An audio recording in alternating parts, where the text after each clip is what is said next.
नमस्कार दोस्तों, आज का अपना टॉपिक है राज्यपाल।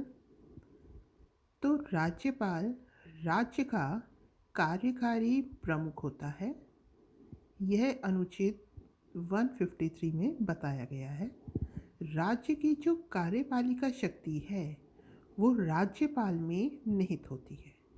ये 154 में बताया गया है। पहले ये था कि एक राज्य का एक राज्यपाल होगा, लेकिन 7वें संविधान संशोधन 1956 के द्वारा एक व्यक्ति को 2 या अधिक राज्यों का राज्यपाल भी बनाया जा सकता है। ठीक है, अब हम देखते हैं कि राज्यपाल की नियुक्ति के लिए क्या शर्तें हैं। तो वह व्यक्ति भारत का नागरिक होना चाहिए, 35 वर्ष की आयु पूर्ण कर लिया होना चाहिए। ये अनुच्छेद 157 में बताया गया है। अब बात आती है कि राष्ट्रपति की नियुक्ति कौन करेगा। तो राज्यपाल की नियुक्ति कौन करेगा। तो राज्यपाल की नियुक्ति करी जाती है राष्ट्रपति के द्वारा। ये किसमें बताया गया है? अनुच्छेद 155 में। कार्यकाल की बात करें तो इसका कार्यकाल होता ये बताया जाता है 156 अनुच्छेद 156 में। ये बेसिकली होता है 5 वर्ष, लेकिन हम ये कह सकते हैं कि राष्ट्रपति के प्रसाद पर्यंत, लेकिन वास्तविकता में ये राष्ट्रपति के नहीं, आप यूँ मान लीजिए पीएम या मंत्रिमंडल के ही प्रसाद पर्यंत कार्य करता है। राज्यपाल की शक्तियाँ एवं कार्य, इनकी शक्तियों को हम कई पार्ट्स में डिवाइड करेंगे, जैसे कार्यकारी शक्तियाँ हुई, विधायी शक्तियाँ हुई, वित्तीय शक्तियाँ हुई, न्यायिक शक्तियाँ हुई। तो अब हम इन पर अलग अलग फोकस करेंगे। ठीक है, चलिए कार्यकारी शक्तियों से स्टार्ट करते हैं। तो सभी कार्यकारी जो भी काम हैं वो किसके नाम से किए जाते हैं? राज्यपाल के नाम से किए जाते हैं हर स्टेट में। ठीक है, और ये क्या करता है? कार्यकारी शक्तियां हैं तो सभी कार्य इनके नाम से किए जाते हैं। सीएम और अन्य मंत्रियों की ये नियुक्ति करता है। ठीक है, सीएम से प्रशासनिक मामले, विधायी प्रस्ताव की जानकारी प्राप्त करता है। मतलब सीएम से ये जानकारी प्राप्त कर सकता है राज्यपाल कि भाई क्या प्रशासनिक मामले चल रहे हैं, विधायी प्रस्ताव क्या क्या हैं, इनकी जानकारी हमें दीजिए। महाधिवक्ता की नियुक्ति करता है और उसका कार्यकाल क्या होगा वो भी यही डिसाइड करता है। राज्य लोक सेवा आयोग के अध्यक्ष और सदस्यों की नियुक्ति करता है। ठीक है, राज्य लोक सेवा आयोग के सदस्यों की नियुक्ति करता है, लेकिन जो लोक सेवा आयोग है राज्य का, उसके सदस्यों को हटाता कौन है? राष्ट्रपति। ठीक है ना। नियुक्ति कौन करता है? जो अपने जैसे राजस्थान में आरपीएससी है तो उसके सदस्यों की नियुक्ति कौन करेगा? अपने राज्यपाल करेंगे। ठीक है, लेकिन उन्हें हटाएगा कौन? उन्हें हटाएंगे राष्ट्रपति। राष्ट्रपति से संवैधानिक आपातकाल की सिफारिश करता है। मान लीजिए कि संवैधानिक प्रावधानों के अनुसार किसी स्टेट में नियम कानून नहीं चल रहे हैं तो ये राष्ट्रपति को सिफारिश करेगा कि भाई इस स्टेट में आप अपना शासन लगा लीजिए। राज्य के विश्वविद्यालयों का कुलाधिपति होता है और कुलपतियों की नियुक्ति करता है। Is it clear? तो सभी कार्य इन्हीं के नाम पर होते हैं। सीएम और अन्य मंत्रियों की नियुक्ति करता है। वो आपको पता ही है कि बहुमत दल के नेता को सीएम चुनता है। बराबर की स्थिति में ये अपने निर्णायक मत देता है, मतलब खुद से डिसीजन लेता है कि किसको सीएम बनाया जाए। महाधिवक्ता की नियुक्ति और उनका कार्यकाल डिसाइड करता है। राज्य लोक सेवा के आयोग के अध्यक्ष और सदस्यों की नियुक्ति करता है, लेकिन हटाता राष्ट्रपति है, याद रखिएगा। राष्ट्रपति के संवैधानिक आपातकाल की सिफारिश, उसके अलावा विश्वविद्यालयों के कुलाधिपति जो होते हैं उनकी नियुक्ति। अब चलते हैं इनकी विधायी शक्तियाँ। विधायी विधानसभा के कार्यों से रिलेटेड। ठीक है, तो देखिए, विधानसभा के सत्र को आहूत करता है, सत्रावसान करता है या विघटित करता है। ओके, विधानसभा के सत्र को आहूत करता है, सत्रावसान करता है या विघटित करता है। विधानमंडल के प्रत्येक चुनाव के पश्चात, मतलब अभी जैसे कि नया विधानमंडल आया चुन करके, तो उसके पश्चात ये स्पीच देंगे या फिर हर साल की स्टार्टिंग में ये पहले सत्र में स्पीच देते हैं। विधान परिषद के 1/6 भाग को ये नामित करते हैं। विधेयकों के संबंध में आपको पता ही है, विधेयकों के संबंध में कोई भी विधेयक कानून तब बनेगा जब इनकी राज्यपाल का सिग्नेचर होगा। ठीक है, धन विधेयक जो होता है इनकी पूर्व अनुमति से पेश किया जाता है। ठीक है ना।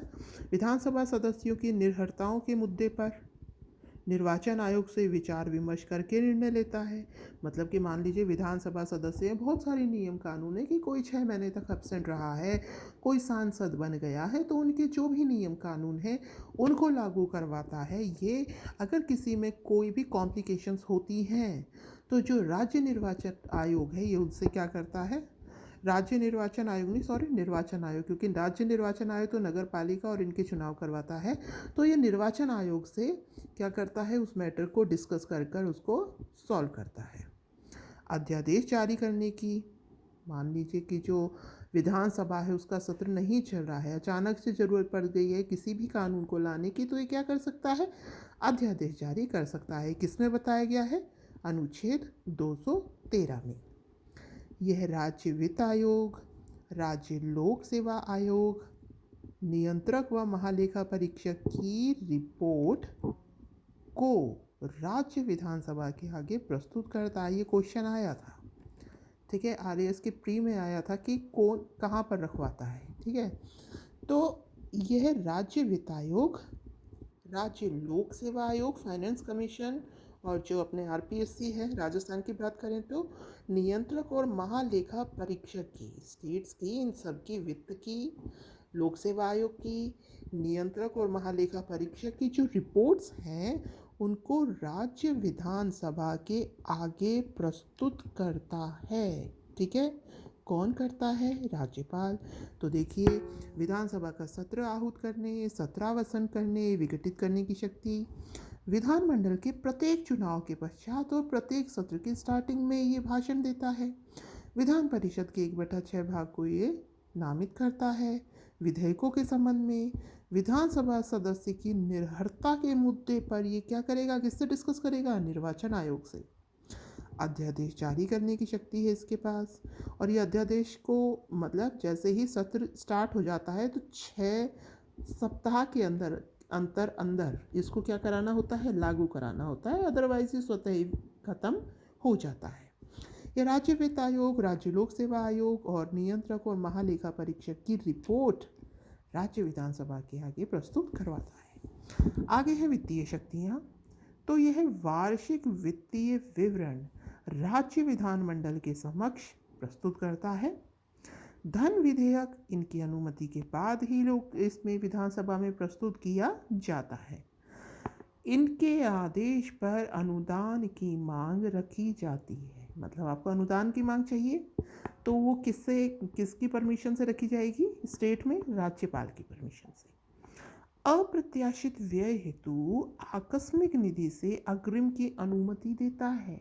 कोई भी अनएक्सपेक्टेड एक्सपेंडिचर हो गया तो आपको क्या चाहिए, आकस्मिक निधि से आपको धन निकालना पड़ेगा, ठीक है ना, तो उसकी अनुमति कौन देगा, राज्यपाल ही देगा। तो ये इसकी वित्तीय शक्तियाँ हो गई। वार्षिक वित्तीय विवरण राज्य विधानमंडल के समक्ष प्रस्तुत करवाएगा। धन विधेयक इनकी अनुमति के बाद ही प्रस्तुत किया जाएगा। इन्हीं के आदेश पर अनुदान की मांग रखी जाएगी और अप्रत्याशित व्यय हेतु आकस्मिक निधि से अग्रिम की यही स्वीकृति दिलवाता है। न्यायिक शक्तियों की बात करते हैं तो सबसे पहले दिमाग में क्षमादान की शक्तियाँ आती हैं। अब इम्पोर्टेंट ये है कि कौन सी क्षमादान की शक्ति, जैसे कि जो राष्ट्रपति हैं, राष्ट्रपति क्या होती है, मृत्युदंड दिए हुए व्यक्ति को भी क्षमादान दे देते हैं। तो क्या ये दे सकते हैं, ये उन्हीं को ही दे सकते हैं जो इनकी राज्य की कार्यकारी शक्तियों के अधीन जो टॉपिक्स आते हैं उनके अंतर्गत, ठीक है। तो उस विषय में क्षमादान की शक्तियाँ जिसके तहत कार्यपालिका शक्ति का विस्तार है। क्षमा की शक्ति प्रविलंब की, विराम की, परिहार की, लघुकरण की। और ये कौन से अनुच्छेद के अंतर्गत है, 161 के अंतर्गत। उच्च न्यायालय के न्यायाधीश की यह नियुक्ति करते हैं और उसके लिए राष्ट्रपति से डिस्कस करते हैं, अनुच्छेद 217। जिला न्यायाधीशों की नियुक्ति करते हैं और उसके लिए ये किससे डिस्कशन करते हैं, उसके लिए ये है किससे करेंगे, उच्च न्यायालय के न्यायाधीश से डिस्कस करेंगे। ये दिया है 233 में, और उच्च न्यायालय के न्यायाधीश की नियुक्ति दिया है 217 में। तो ये हैं इनकी न्यायिक शक्तियाँ। अब बात आती है कि जो राज्यपाल है, ठीक है, इनको नियुक्त किया जाता है, इन्हें निर्वाचित क्यों नहीं किया जाता। इसके कई कारण हैं। एक तो कारण ये है कि यह सेंट्रल गवर्नमेंट के कंट्रोल में रहते हैं, ठीक है। मतलब जो सेंट्रल गवर्नमेंट है वो क्या करती है, इनके ऊपर स्टेट्स पर नज़र रखती है, कंट्रोल रखती है, पहला कारण। दूसरा कारण ये है कि अगर ये भी निर्वाचित होने लगे, ठीक है, तो फिर कॉन्ट्राडिक्शन हो जाएगा मुख्यमंत्री में और राज्यपाल में, है ना। मुख्यमंत्री अपने को सुप्रीम घोषित करेंगे, ये अपने को सुप्रीम घोषित करेंगे, और अगर ये निर्वाचित होंगे तो इनका किसी ना किसी पार्टी से जुड़ाव रहेगा ही डायरेक्टली, हालांकि अनडायरेक्टली तो वैसे भी रहता ही है, ठीक है। उसके अलावा अगर राज्यपाल का भी चुनाव होने लगे, जैसे राष्ट्रपति का हो रहा है, तो जो सीएम है वो अपने ही पार्टी के किसी आदमी को राज्यपाल बनाना चाहेंगे, तीसरी बात। चौथी बात, जो मेनली राज्यपाल बनाए जाते हैं वो अदर स्टेट्स के बनाए जाते हैं। इसका क्या कारण है, अगर किसी व्यक्ति अगर उसी स्टेट का हुआ तो उसके जो राजनीतिक इंटरेस्ट है, ठीक है, वो क्या करेगा, इफेक्ट डालेगा उसमें, ठीक है। तो ऐसे कई कारण हैं जिस वजह से हम राज्यपाल को निर्वाचित ना कर कर नियुक्त करते हैं। तो उम्मीद है आपको ये टॉपिक समझ में आया होगा। जैसा भी आपको लगे प्लीज़ कमेंट कीजिएगा, और चैनल को सब्सक्राइब और लाइक और शेयर ज़रूर कीजिएगा। धन्यवाद। Have a nice day. हाँ, अगले वीडियो में हम राजस्थान के सभी राज्यपाल और उनकी कुछ इम्पोर्टेंट बातें देखेंगे। तब तक के लिए धन्यवाद।